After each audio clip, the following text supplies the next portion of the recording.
بسم اللہ الرحمن الرحیم۔ السلام علیکم۔ بچوں کو پراعتماد شخصیت کیسے دیں؟ بچوں کو اعتماد گھر سے ملتا ہے۔ کم نمبر آنے پر ڈانٹ ڈپٹ مار پیٹ سے پرہیز کریں۔ زیادہ محنت کی تلقین کریں۔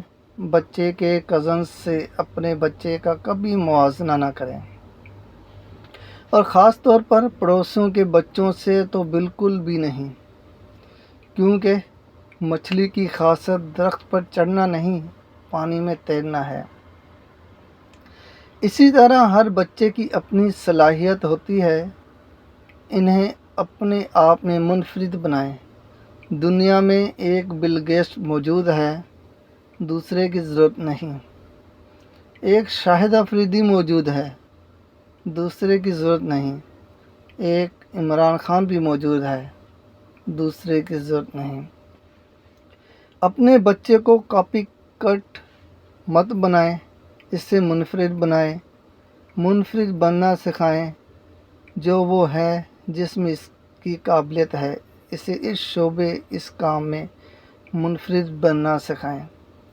بچے کو یہ مت سکھائیں کہ how to be best doctor, how to be a best engineer, how to be a best writer, how to be a best business tycoon. اسے یہ سکھائیں کہ how to be the best of whatever you are.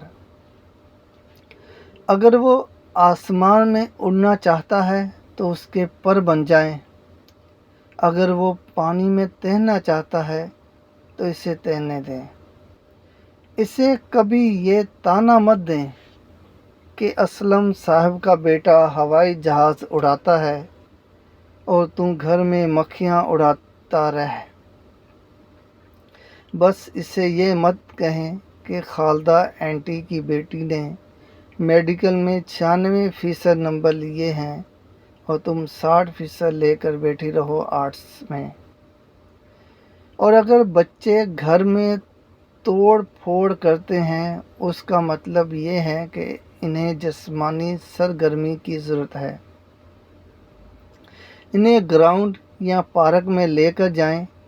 Glass یا cup ٹوٹنے پر برائے کرم یہ بتانا نہ شروع کر دیں کہ یہ بہت مہنگا آیا تھا۔ یاد رکھیں، کپ ٹوٹنے سے دل ٹوٹنا زیادہ بری بات ہے۔ بچوں میں اسٹیج کا خوف دور کرنے کے لیے گھر میں ایک روسٹرم کا انتظام کریں۔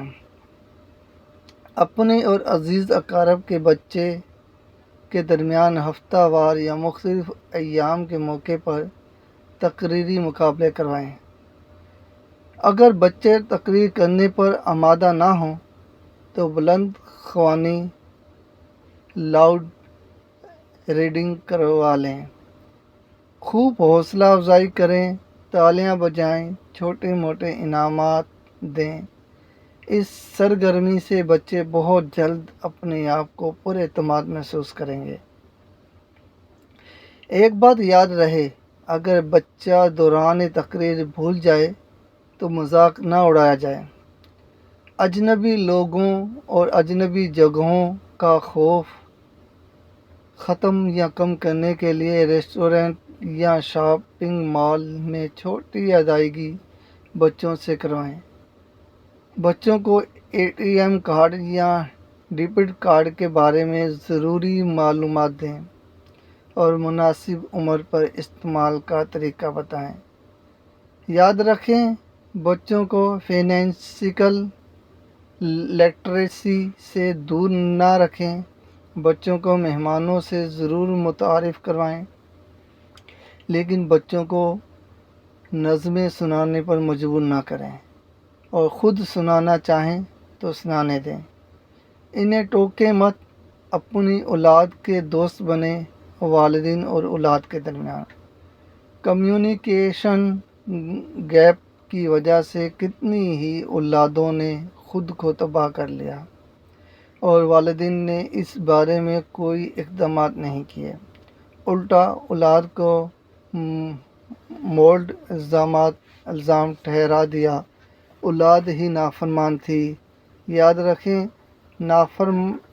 فرمانبرداری ایک الگ شے کا نام ہے، اور اولاد سے دوستانہ رویہ اور اولاد سے روزمرہ کی گفتگو اور اولاد کے مسائل کے بارے میں دریافت کرنا، یہ سب الگ چیزیں ہیں۔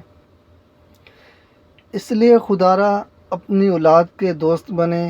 اگر پہلے سے دوست ہیں اور آپ کی اولاد کے درمیان کوئی کمیونیکیشن گیپ نہیں، تو اللہ آپ کی کوششیں اولاد کے حق میں مزید بہتر فرمائے۔ لیکن اگر 22 ہفتے اولاد سے کوئی آؤٹ آف سلیبس بات نہیں کرتے آپ، تو یہ لمحہ فکریہ ہے۔ نوٹ: خدا را ان معلومات کی نزاکت کو سمجھنے کی کوشش کیجیے بجائے مجھ پر تنقید کے۔ ہو سکتا ہے کہ آپ اولاد کی پرورش میں پرفیکٹ ہوں، مگر یہ باتیں کسی دوسرے سے تو شیئر کر ہی سکتے ہیں۔ جو اولاد کے معاملے میں کوتاہی کر جاتے ہیں، جان بوجھ کر نہ صحیح، انجانے میں ہی کوتاہیاں ہو جاتی ہیں۔ نمبر 2، اس تحریر کا یہ مطلب ہرگز نہیں کہ اولاد کو مخمل کی زندگی مہیا کر دیں۔ اسے زندگی کی سختیاں، تلخیاں سہنے کے لیے کس طرح موقع پر تنہا پرواز کرنا بھی سکھائیں۔ مختصر، اگر ایک لائن میں کہا جائے تو ٹیپو سلطان کا مشہور جملہ بہت مناسب ہوگا کہ اپنی اولاد کو نوالۂ سونے کا کھلاؤ، لیکن اس پر نگاہ شیر کی رکھو۔ اس تحریر کو صدقہ جاریہ سمجھ کر اپنے پیاروں تک ضرور پہنچائیں، شاید اس تحریر سے کسی کی زندگی بن جائے۔ جزاک اللہ خیر۔